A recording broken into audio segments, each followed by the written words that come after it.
Sometimes the most incredible stories, they're just sitting there, hidden in plain sight, waiting for someone to ask the right question. Well, this is one of those stories. It's about a sailor, his ship, and a wild journey through the last chaotic year of World War II, all brought to light decades after the fact. And it all kicked off right here, with this simple question from a son about his dad, Frederick W. Seaver. He knew his father served on a destroyer, but the details kind of lost to time. I mean, what does a mailman even do in the middle of the biggest war in history? The answer, it turns out, is way more extraordinary than you might think. And get this, the answers were pieced together with the help of modern AI, which dug through old naval records and war diaries. It's this cool mix of past and present.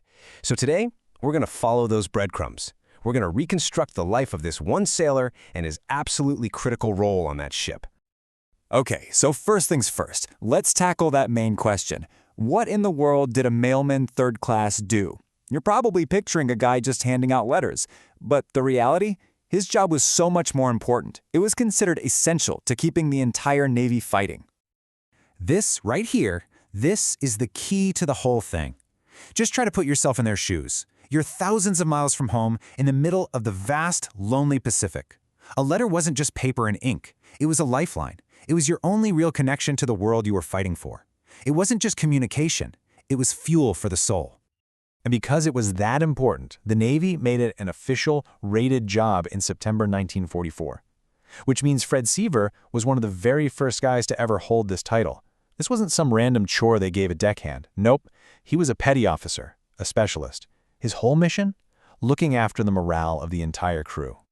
And his job was huge. Think about it. He was the postmaster for a floating, fighting town of about 300 men. He had to keep track of every single person on board. He ran the post office, selling stamps, handling money orders so guys could send pay back home. Oh, and he also had to help censor the outgoing mail to make sure no secrets slipped out. A huge responsibility.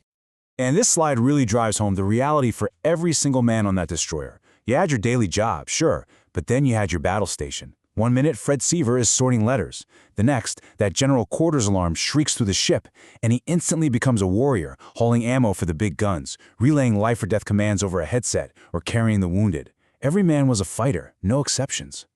So, Fred Seaver joins the crew of the USS Halford in October of '44, and boom, he is thrown right into the fire, no easing into it. The ship was smack in the middle of the massive, brutal campaign to retake the Philippines. This timeline here, it's like our roadmap for the absolutely insane 16 months he was on board. It's a journey that takes him through one of history's biggest naval battles, a random collision, a trip all the way home for repairs, a nasty campaign up north, and finally, to witnessing the occupation of Japan itself. What a ride. He barely had time to learn his way around the ship before he finds himself in the middle of this. The Battle of Suragawa Strait. And you gotta stop and think about that for a second. This wasn't just any battle. This was the end of an era. The very last time in history that battleships would slug it out toe-to-toe. And the USS Halford was right there on the front lines. The American plan was just brilliant, a deadly trap. Imagine this, it's pitch black out and the Japanese fleet is steaming into this narrow channel. Suddenly, the Halford and other destroyers charge in from the sides at full speed. Their mission? Get in close, launch a massive wave of torpedoes, and then get the heck out of there, all while sailing through what was described as a wall of fire from enemy guns. And it worked. Man, did it work. From the deck of the Halford, Fred Seaver would have felt the whole world shake as those torpedoes hit home. He would have seen the horizon just ignite as a Japanese battleship, the Fuso, exploded in a massive fireball and literally broke in half. A terrifying but incredible victory.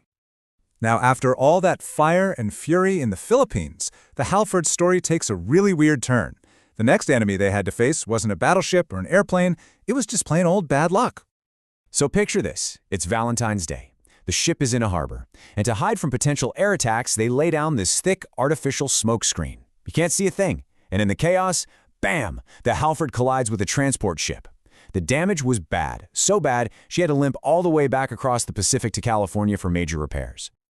So while their ship is in the shop, so to speak, the crew, including Mailman Seaver, are basically stateside witnesses to history.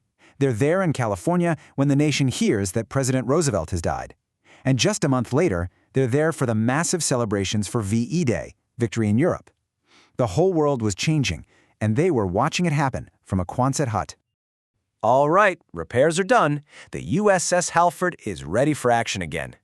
But instead of sending her back to the tropical heat of the South Pacific, the Navy sends her somewhere completely different, somewhere new and brutal. They went north, way north, to the Aleutian Islands, to fight what they called the 1,000-Mile War. And this was a totally different kind of battle. It was a fight against nature itself. Treacherous seas, freezing winds so violent they had their own name, Willywas, and a constant, blinding fog. Their job was to hunt for Japanese ships and bombard enemy bases just north of Japan. When you just look at it all laid out like this, the sheer scope of what Frederick Seaver saw and did it's just incredible.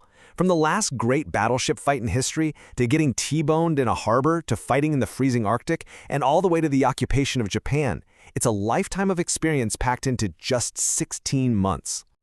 And that's where the war finally ended for them. Just weeks after the official surrender ceremonies, the USS Halford was one of the very first American ships to sail into a harbor in northern Japan. Fred Seaver and his shipmates saw the end of the war with their own eyes. They watched a Japanese naval base surrender before they finally got to start the long trip home. In this whole incredible story of battle, of bad luck, of service from the South Pacific all the way to the shores of Japan, it all started because a son asked about his dad's job as a mailman. It really makes you wonder, doesn't it? What remarkable journeys are hidden away in our own family histories, just waiting for the right question to bring them all into the light?